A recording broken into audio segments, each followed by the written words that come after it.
যারা এখানে আঘাত করেছে, মামলা দিয়েছে, মিথ্যা মামলা হয়রানি করেছে, জেলে পাঠিয়েছে আমাদের নেতাকে আমরা চিনি।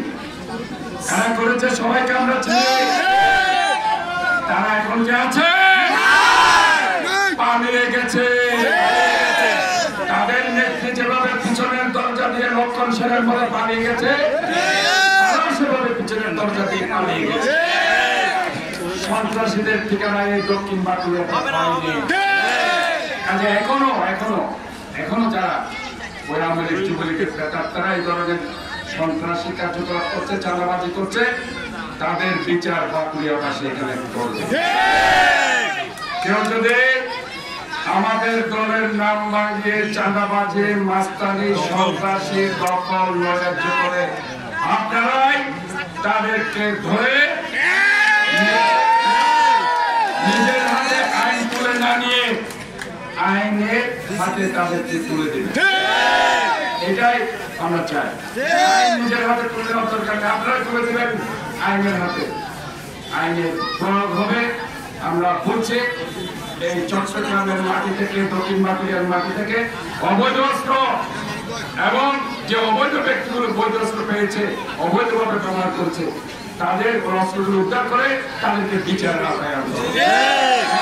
বেগম খালেদা জিয়ার জন্য দোয়া করবেন, উনি যাতে সুস্থ হয়ে বিদেশে গিয়ে চিকিৎসা নিয়ে আবার সুস্থ শরীরে ফেরত আসতে পারে। আমরা ওনার জন্য আল্লাহর কাছে দোয়া প্রার্থনা করছি। আর দেশ নায়ক জনাব তারেক রহমান সমস্ত ষড়যন্ত্রের জাল ছিন্ন করে আবার বাংলাদেশে ফেরত আসবে।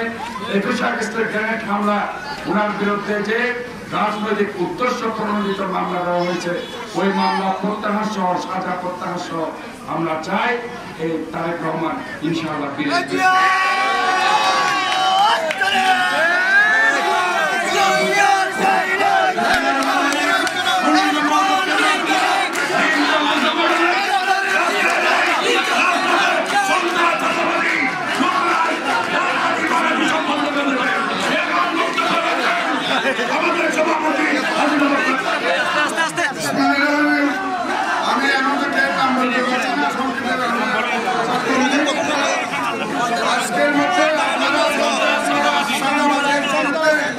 আপনারা ঐক্যবদ্ধ হন এবং আরেকটু কথা বলছি, যারা আমাদের